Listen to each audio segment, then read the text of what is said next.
Hello everyone, and welcome to another edition of Gaius' Grimoire. In this episode I'm going to do something a bit different than what we've done usually. I'm not going to tell a story, I'm not going to present my opinion on a topic, or just go on wasting everybody's time. I'm going to do a top 6. Why 6? Because it's an even number. And in the top 6, I'm going to go through the 6 franchises that I would like to see tabletop games made for. Okay? And that I'd like to RP using those tabletop games. Star Wars obviously will not be on here. They have lots of tabletop games. And even if they didn't, I've RP'd it so much in freeform that I sort of don't want to put it on this list. So if you're going to start writing down, taking guesses, number 1 is not Star Wars. None of them are Star Wars. So top 6 franchises that Gaius would like to roleplay. Number 1, Left 4 Dead. A Valve zombie game franchise. I enjoy Left 4 Dead. I always have enjoyed Left 4 Dead. I feel it takes a spin on the zombie mythos that is unique. 4-player co-op. A director, I believe it's called, that sort of runs the game as an AI in the game. That's pretty much the perfect setup you need. 4 people, that's your usual RP party, if you want to keep it small. And a GM, that's your director. The only thing I'd have an issue with is you just have to figure out a massed combat system that works. And you would have to develop either a way to mimic the rescue system of Left 4 Dead, where you can find somebody in a cupboard or in an outhouse or something, or ditch that entirely and make death. I mean, when you're gone, you're gone. And I would kind of support the latter. Because Left 4 Dead is a game. Oh, no. Let me try that again. It's a video game. So, you want to succeed. When you set that up into a tabletop or an RPG, all you have now is the campaign that you're trying to get through. So if every episode of Left 4 Dead, or Left 4 Dead 2, is a campaign, which I would say they are, then you can mimic that. But the thing is, you gotta be, I would argue you have to be really good with the damage. Like, you can't give it cartoony, pulpy damage if you're gonna turn Left 4 Dead into a game. It has to be real. Because in the video game, it's always stress, cohesion, the 4-person squad working together to survive. That has to be even more important when you put it in a tabletop setting. Because now, you can't just run off and hopefully get to the end to get to the safe house. Because if you convert this into an RPG, there are no more safe rooms. I mean, there's one every once in a while maybe, but maybe you'll have to fortify your own place. Maybe you have to guard your own house for the night. It's not linear anymore. Or rather, it wouldn't be as linear as it would traditionally be. So you have to work together. The whole team gets wiped. And considering this would be a very bloody, mortal game, considering the high chance of death, the DM shouldn't want to kill you. The DM should want you to succeed. To beat the zombies, to beat the tank, to beat maybe the stereotypical evil military commanders who were supposed to contain the infection. To get through to the other side of whatever they're looking for. They don't want to see you all die in the middle of a diner in Louisiana. So, what it comes down to is number 6 is Left 4 Dead. Do I think it can be done? Yes. As a homebrew, yes. I could see it work with the World of Darkness Mortals line. If you just take the Mortal sheet, I could see it work with the basic role-playing system. Everyone's Call of Cthulhu. You could probably make it work in Unisystem or GURPS. I'm not really familiar with GURPS. You could probably do a lot of it. If there's a mass combat game that you can homebrew that will create these mobs that you can fight, maybe that could work. I don't really want to sell it to a system. But the chance of this happening, slim to none. If Valve wanted to make a tabletop for one of its game franchises, it would have done it already. It would have done it. Probably for Half-Life. Considering the gaps between the episodes of Half-Life. And the fact that that hasn't happened makes it clear that it's probably not going to happen for Left 4 Dead. But with Left 4 Dead 3 coming over the horizon, and the foreseeable end of the franchise, I mean, Valve can pump out 4, 5, and 6, but they have to add more innovation. And I think in the absence of innovation, might come an expanded universe. Might come other views of this apocalypse. And with that, we might get a role-playing game. But then again, number 6, Left 4 Dead, very low chance of that happening. Number 5. Number 5 is cheating. I'm cheating with number 5. Because it's not a franchise. It's only one game. And it's an indie game. So I'm kind of cheating. And I know that's sort of sacrilege to go from Valve to an indie developer, with Valve being lesser than the indie developer. But I'm not comparing the games. I'm comparing my will to roleplay them. And the other reason this is cheating is PlayStation 13, for all its faults, is a role-playing game. And I didn't want to say the title of it, but I did. PlayStation 13. If you're not familiar with PlayStation 13, it is a sprite-based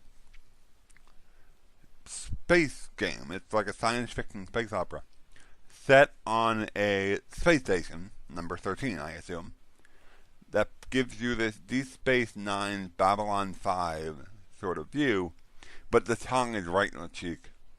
There's space Jesus, and there's space vampires, and clowns, and ninjas, and it's all corporate run, so it's all shady.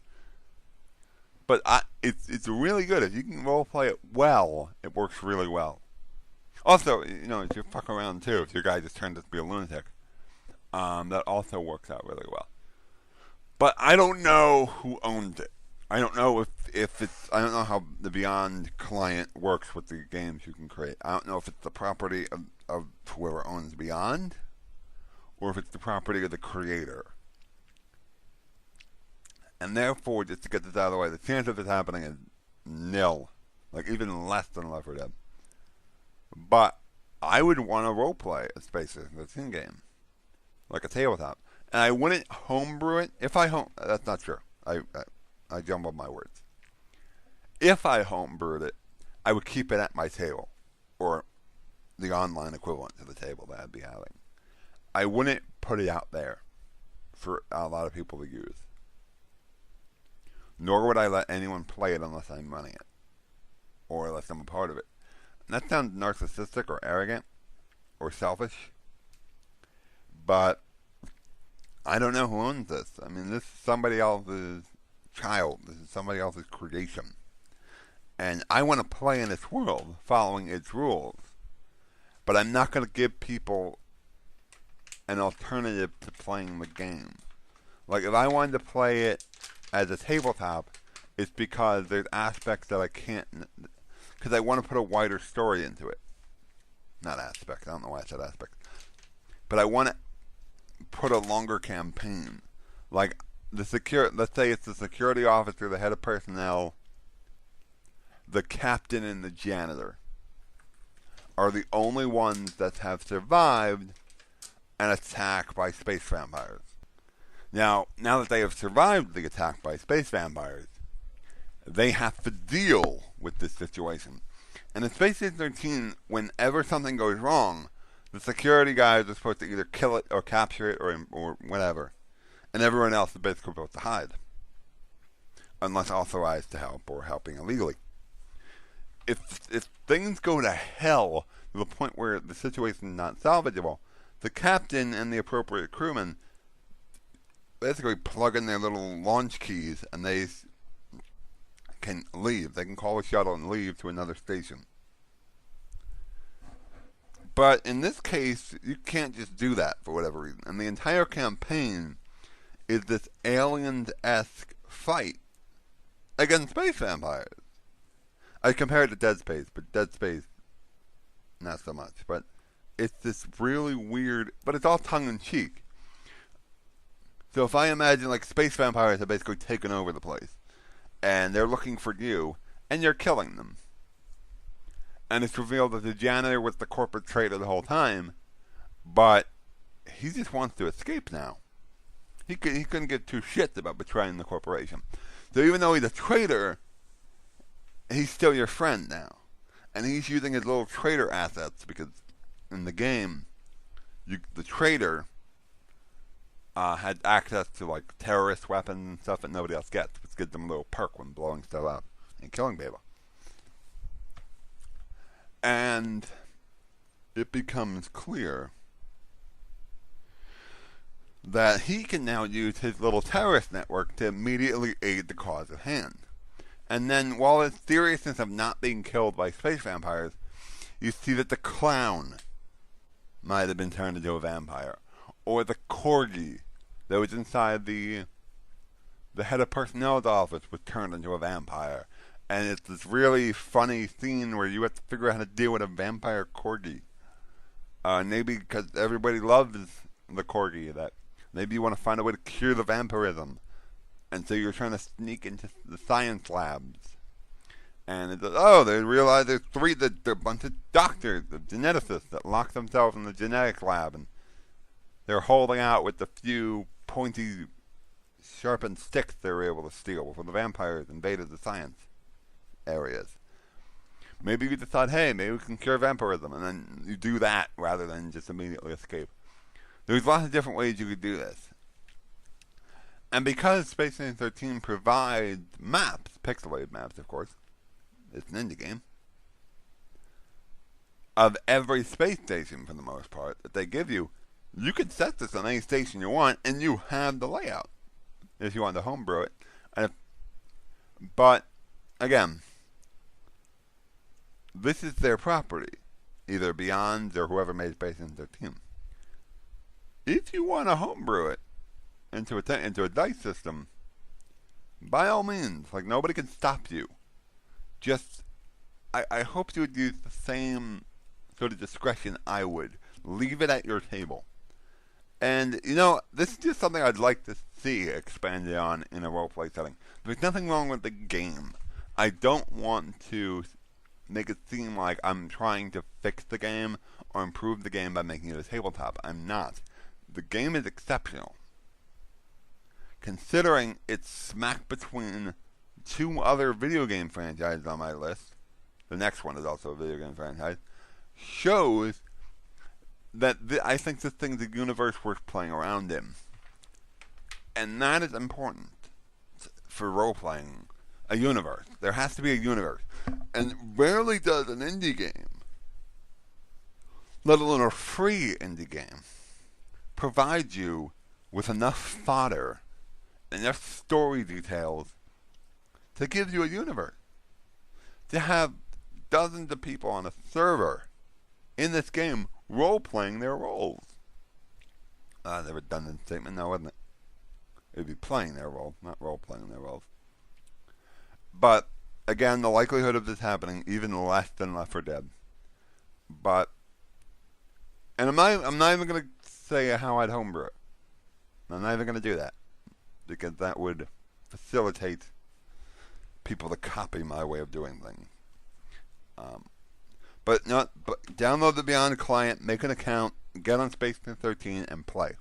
and realize and role play in that rather than homebrewing it. This is just something I'd love to see if the project or the franchise develops somehow outside of the Beyond client, or maybe in the Beyond client. I don't know what the guys that run Beyond are thinking about for the future of their franchise. Number 4.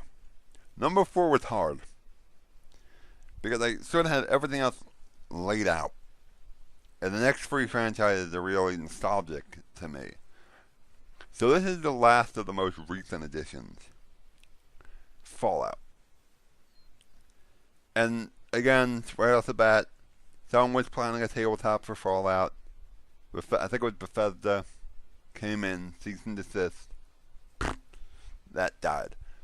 So unless Bethesda loses the rights and someone else gets it, which is unlikely, or they decide to do it themselves or allow it to move forward themselves, the chance of it happening is again slim.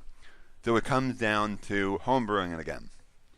And unlike Space Marine 13, I have no problem telling you how I'd homebrew this. Because, Bethesda. It's going to make its money either way. And I'm not... sorry about that. And I'm not stealing from them by homebrewing it. Because there's only so much you can do without a VATS aiming system. So... we all know Fallout, or if you don't know Fallout, basically post-apocalyptic zombies, monsters, etc., with a little bit of a comedic twist, but it's not the tongue-in-cheek that you get in Left 4 Dead or Dead Rising or Mad Max. There's a little Mad Max flavor in that, but not much. And it's exaggerated to a certain degree, the appropriate degree. And you could switch on Wild Wasteland. I always like to think, sidetrack a little bit, that Wild Wasteland is the way the game is meant to be played. And people might disagree with me, but considering what already exists in Fallout, and the fact that in Fallout 3 you enter a virtual reality and you murder people, that's weird. So, I like to think that the Weird Wasteland is how it's meant to be played, with aliens and with this and that. That's the universe. But anyway, so it gives you this very wide universe over numerous games. And this doesn't mean you have to play Fallout Capital Wasteland or Fallout New Vegas or whatever. You could play wherever. I looked up in preparation for this just out of curiosity. People homebrewing Fallout games. I saw one that was somebody wanted to set in the Rocky Mountains. And just he wanted to have numerous vaults built into the Rocky Mountains with different, testing procedures. And imagine the kind of super mutants that would arise in the Rocky Mountains. Imagine the kind of raiders that would have to exist within the upper part of the Rocky Mountains. Because it's cold, so a lot of stuff is not going to get up there. To take a shot in the dark, Deathclaws, probably not going to live up in the Rocky Mountains. A lot of the stuff that we see in Capital Wasteland, that's more of the, remember that's the capital. That's starting to get more south, so it's more of a, you see more stuff that might not exist if you went high up in the mountains and the snow and the ice and whatnot. It also, gives you something that we haven't seen in Fallout as far as I know. Avalanches, if you want to play in the Rocky Mountains. But that's somebody else's game, and that's not what I'm talking about. You can play it anywhere. And I don't mean just location-wise. Think of the characters that you now have access to. A lot of people like to play NCR Elite Rangers. That's fine. I like the idea of the NCR. My favorite faction is Caesar Legion, but they're cool looking. Let's say you're part of a squad of Caesar's Legion guys crossing over heading east out of curiosity. You hear rumors of, just you're a DM. Just come up with whatever you want. You hear rumors of a surviving nuclear bomb embedded in the side of great mountains.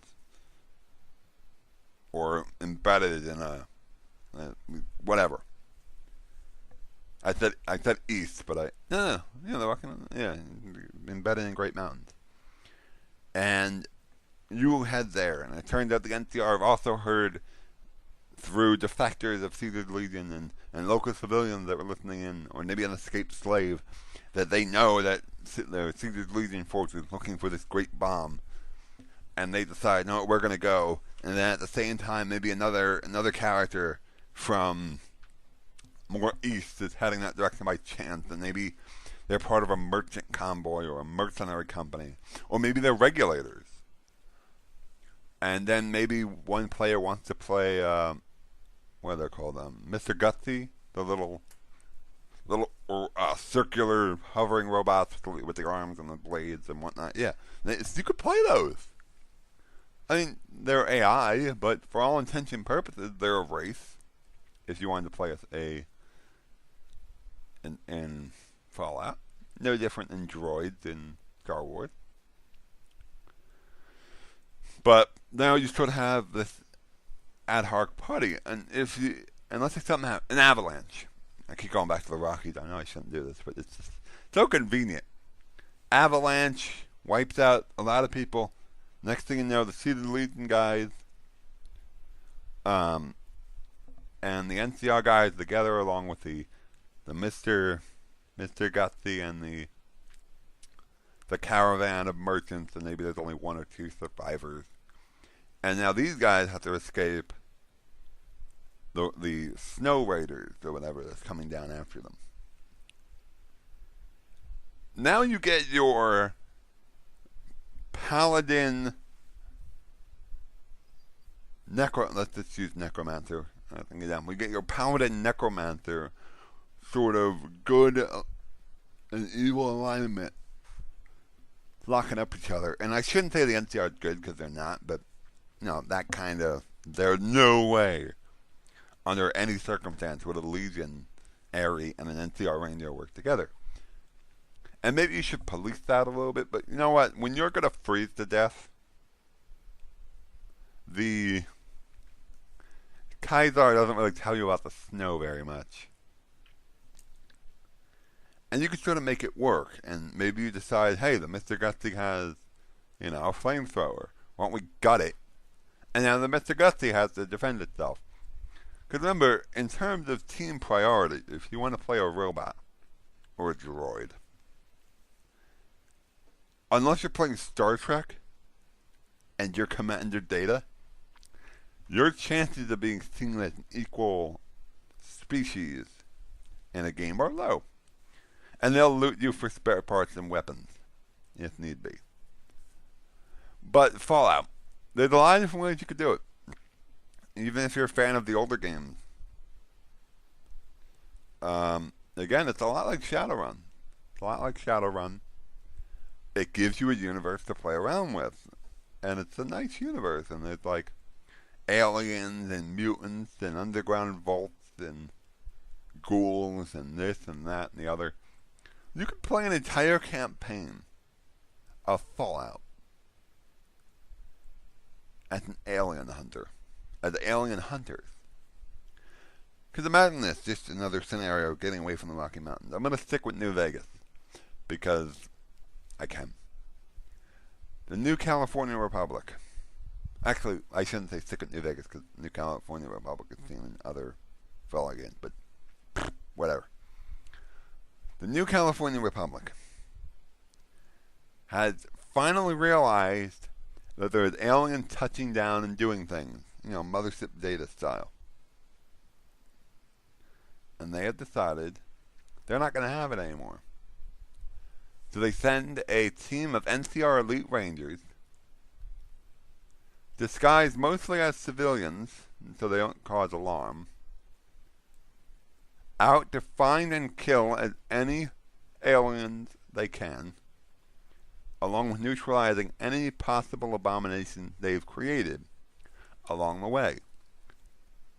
But their ultimate goal is to secure a saucer and the technology therein so that the NCR can begin to advance itself again. So it has better equipment when fighting the other factions, the other tribes, the other rebels that resist civilization. And now there's a completely different game. Now you're alien hunters in Fallout. And if you want to think about that, you're like, oh, that's not really Fallout. I'm like, why not? What if you had an alien ship crash land somewhere, and the surviving aliens, let's say it was a larger ship, let's say it was about 30 aliens on board. They decided they need a place to stay because they're too close to a bomb site where a nuke went off, and the latent radiation is killing them. So they break into a local vault and enslave the inhabitants. Now, you have to liberate a vault from alien slavers. There's a lot of different ways you can do this. You can go the Tenpenny Tower route, where you are working for somebody, where you're just like, no, I want to see everyone you're dead. You can honestly be a bunch of freelance serial killers. And it just works in Fallout. You can just go around and just killing people because you want their hats. But I've been dragging on with Fallout for a bit too long. So, how would I do it? Honestly, unit system. You could probably debate this the different ways, but I think if you carve up all Flesh Must Be Eaten and Terra Primate, and a few others I think that exist in the unit system line, you might be able to build an ad hoc Fallout game. I wouldn't base it in another Apocalypse game. I wouldn't. Because then you just sort of get that latent feel of that other game. I think you have to build it from scratch. Alright, that's number 4, Fallout. And as I said, I don't think it's going to happen. Moving on. Number 3. If the comment section is going to take any issue with anything I say, it's probably going to be number 3. And that's because number 3 is something I've wanted since I was a child. It predates my love of role-playing, even though it's basically the same thing. So let's cut to the chase. Number 3 is a tabletop Pokemon game. Okay? And I'm not even going to defend this like it's a bad thing. It's nostalgic to me. If you haven't told already, I'm kind of a nerd. And Pokemon and Star Wars were the first 2 franchises that I really got on board with as a child, as a fan. Maybe fanboy go as far as to say that. I missed the boat on SWAT Cats and Ninja Turtles and Power Rangers. Star Wars, Pokemon. If there were earlier loves, I've forgotten them, which means they're not as important. And let's just make it clear, you can't make a game unless you just pump out dedicated bestiaries of all these different, like there's 700, 800 plus now. And I say as a fan, like there's going to be a lot of them. I don't know if this franchise can keep going, to be honest with you. But you could pick a region. Maybe there's flat books and a bestiary of every region. Do it like D&D, honestly. If Game Freak and Nintendo are willing to dedicate a tabletop to this, and I think there would be a market, you could do it. You know what? This is the Kanto bestiary, and you have 151 plus other things that might have migrated, because in Gold and Silver, you get a little bit of migration between the 2 areas, considering they're that connected. And then you have, like, there's, and the bestiary you can sort of, and rather than printing the same stats over and over, you could say in this bestiary things that also appear here that have appeared in previous editions. Boom, boom, boom.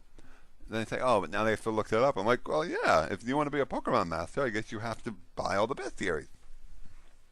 Or I guess, here comes my nerdiness. If you're going to make a bestiary for a Pokemon roleplay game, you got to call it the Pokedex. Kind of have to. But I'm not going to dwell as long on this as it's Fallout, because there's 800 friggin' things you could play. But considering all the regions, you have to sort of come up with a monster capture system. So if you're homebrewing it, Find a monster catching game. Find a game where you capture monsters, or maybe build off like the stats of a creature handler in another game and just make that the central focus. But considering the amount of attacks and the RPG elements of the RPG, because a lot of people forget, if they're not fans, it's not just a show and a manga. It started as a role-playing game. It started as an RPG, a JRPG. So, to turn that into a tabletop experience won't be hard, but it's going to take some work to homebrew it. And think of just all the stats you would have to dig through. And you'd have to either keep things and make the game more complicated, or throw aspects out the window. Like stats.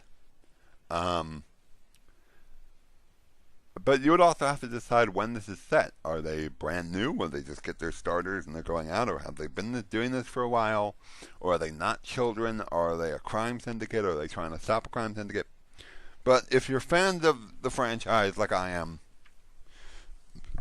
nostalgically, especially the games, not so much, I need the games and the manga, not so much the show, although I heard the new show is good, but I'm too far gone. I could see this working. I have no idea how I'd make this. I would not homebrew this. It would have to be a official game. And I don't think that's going to happen. Because I don't believe Nintendo has ever released a role-playing game which sets up for number 2. Number 2 is The Legend of Zelda. Aside from Pokemon, aside from Mario and Pokemon, rather, the first franchise I really fell in love with, game-wise, was The Legend of Zelda. And have you realized that I had a Nintendo growing up? But over years, like, it's always been the single-player Link campaign. And even then, there was sort of crossbow training, which is still like an arcade shooter, like a light gun game, which is branching on a little bit. But now on the verge of Koei Warriors, or Hyrule Warriors, I'm sorry, it's Hyrule Warriors because it's the Koei Warriors brand. But I can sort of see, like, you wouldn't make a game to advertise your next game. I mean, I guess you can. I guess that's what Metal Gear Solid is doing now. But you wouldn't do that for whatever reason. And I'm not saying that, they're making a mass combat war game. Next down the pipe is a tabletop game. I'm thinking it seems like Nintendo is willing to open up the franchise a little bit more.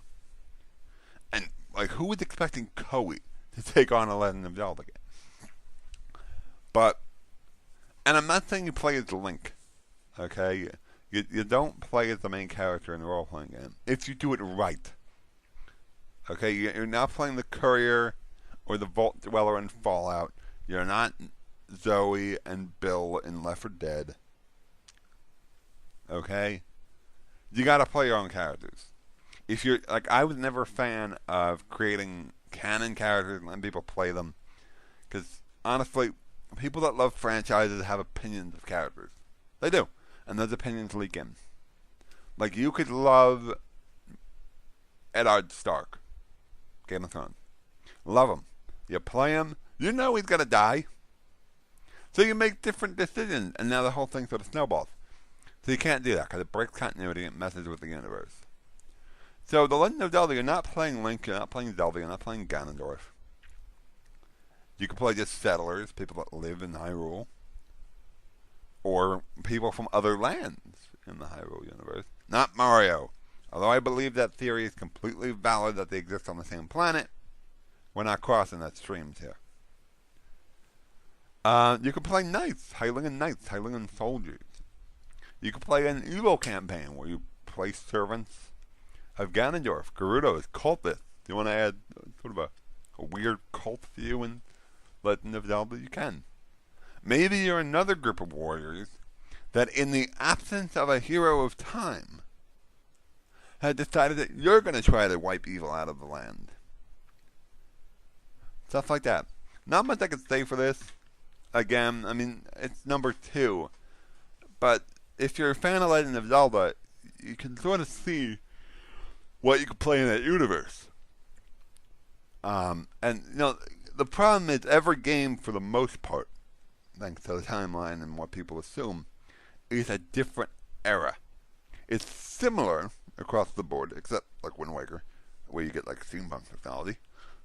Who knew flooding the world causes technology to increase and not decrease? But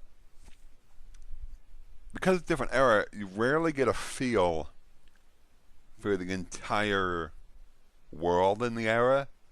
You just have to sort of make assumptions. But I mean, if the world isn't destroyed, a la Wind Waker, you can assume that the island where the Dreamfish is on, even though it's a dream, is still around. You can assume the Lost Woods exist. You can assume Death Mountain exists. You can assume that this exists. You can assume the Portal Termina exists if you can find it. So I don't see a mass appeal for this. This seems to be a lot more something I would want to test out. It's number 2 on the list, really because I'm kind of curious. Because it really, to play it, you would either port over D&D 3.5 or Pathfinder, or an equivalent Savage World fantasy game. You could probably do this with any fantasy game. It's more of a curiosity to see what Legend of Zelda fans would do with the Legend of Zelda universe outside of fan fiction. When you have to take your character as a denizen, as a citizen of Hyrule or the surrounding territories, and you now have to not get murdered. And you have to show some backbone and maybe stab the thing that's looting your house. Or kill the monster that's inhabiting the well. Or corral your own chickens. Oh, that's a reference going back. But it's more of a curiosity. So I'll leave it at that. And if there's interest, if there's interest in any of these ideas that I haven't gone in as much, just tell me in the comments, because I'm always looking for more ideas for future episodes. So if you want to hear about how I'd play a Zelda game out, like how I'd plan one, I'll tell you, but it's not here. Number 1, again, I'm cheating. Much like number 5, I am cheating with number 1.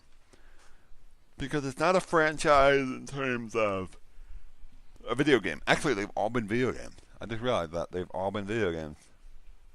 Oops. This is not a video game. It's kind of like an offshoot of the DC superhero RPs. But not exactly. I would compare it more to the World of Darkness Mortals line.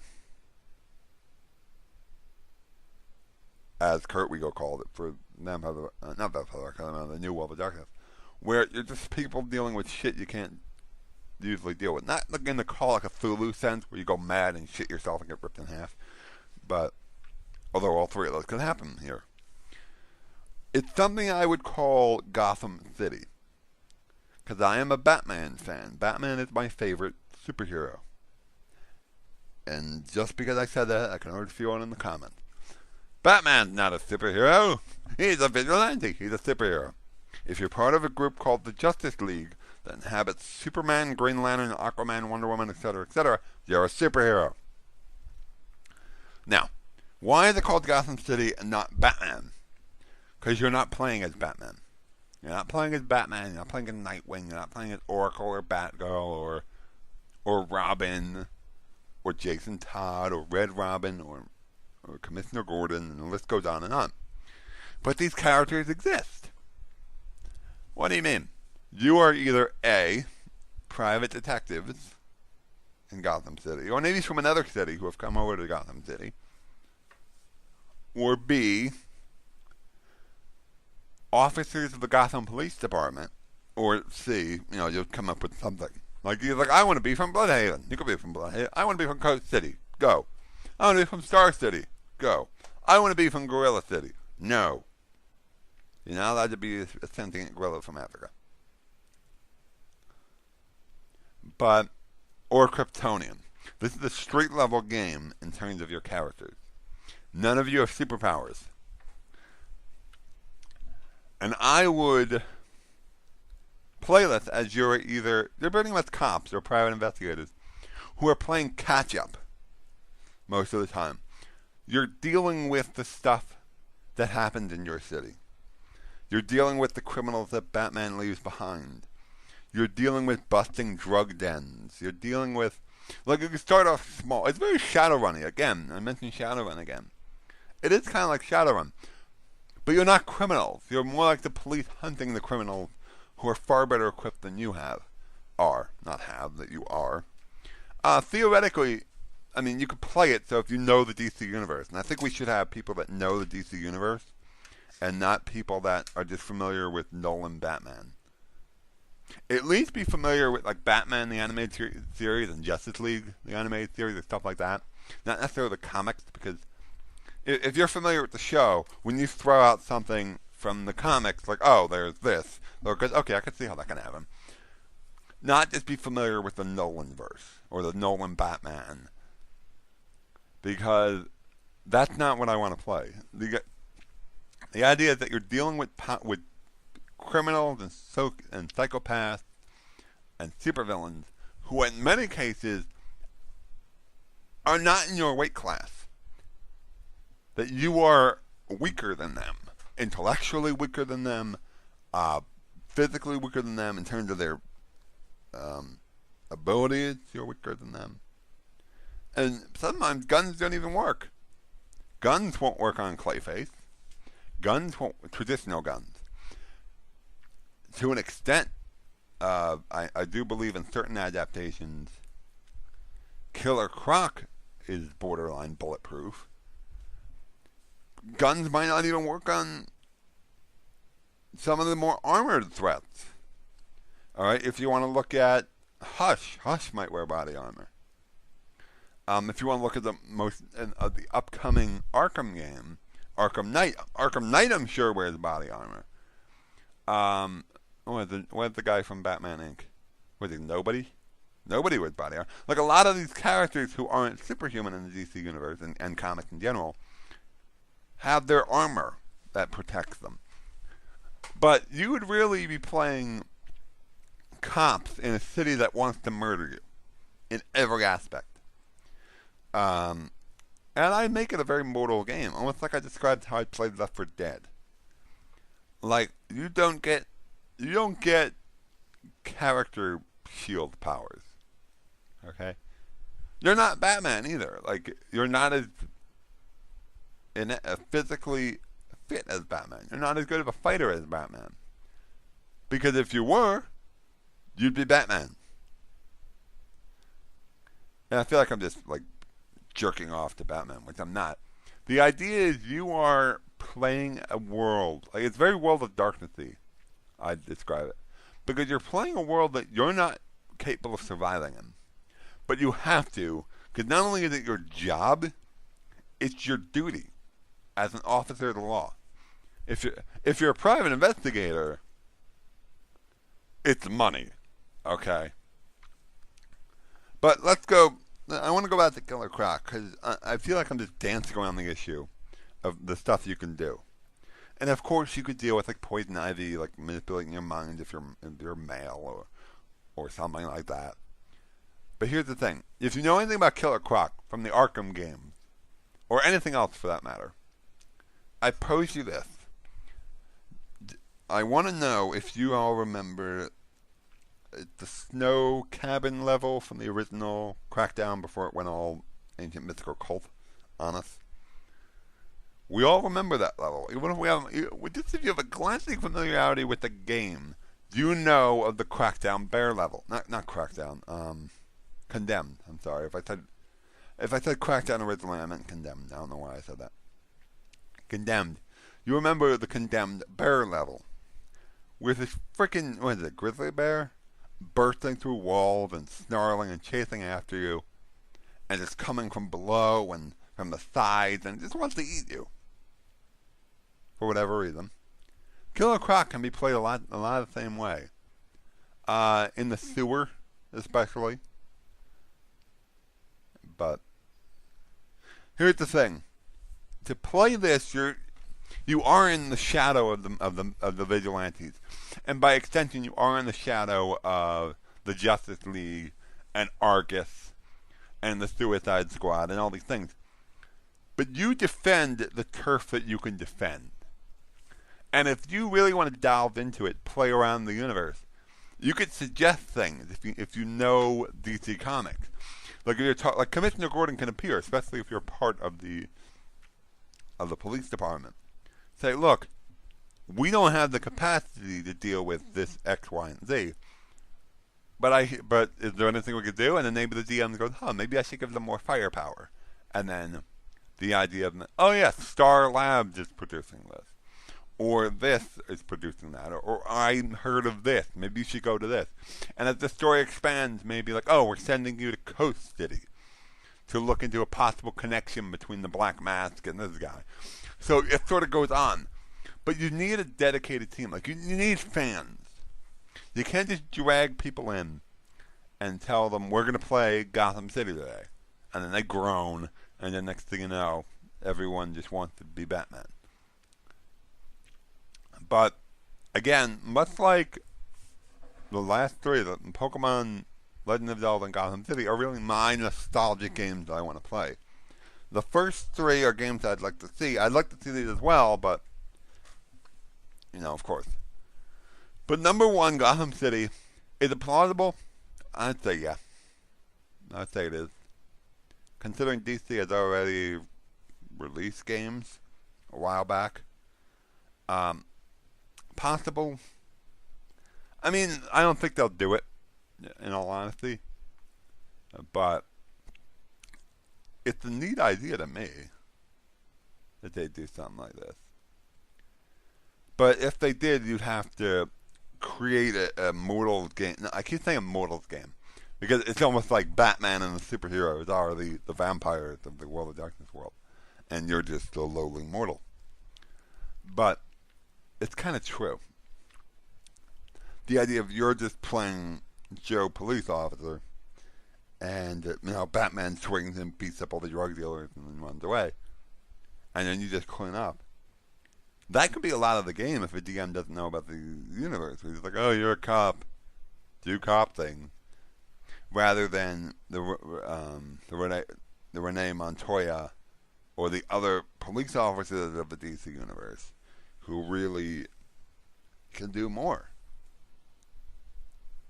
And I dragged on with Gotham City longer than I intended. But what would I use for it? I guess you can carve out an old DC game, but considering the time span between old DC games and the current, it doesn't really fit for the new 52. If you want to play you might not even want to play the new 52, but if you decide to, it might not work as well. There's new characters that wouldn't be statted, although it's comics to line up powers. I could see it work for the World of Darkness more. Like, everyone has to play Immortal, and I guess you just construct, I guess in lack of a better word, disciplines or powers that would take the place of, Ivy's manipulations and superpowers and plant control and Killer Croc's strength, or like much as you would if you were making Infected for Left 4 Dead. It's number one for a reason. It's what I want to play the most. If you drop two boxes in front of me, if you homebrewed two games, one was a homebrewed Legend of Zelda and one was a homebrew of my Gotham City game as I just described it, I'd want to play the Gotham City game. But that's just me being a nerd. That's my top six.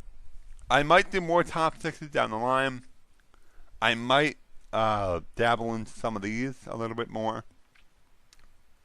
In terms of how I'd run a campaign, a lot like how I went into the 50s atomic conspiracy in the last episode. But now you need a comment question. And usually I pre-plan these, but I don't. What is your top 6 franchises that you would like to see made into roleplay games? Either a tabletop roleplay game.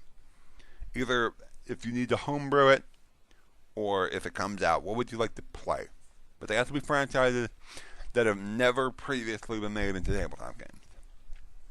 And with that, at another episode. Thanks for watching.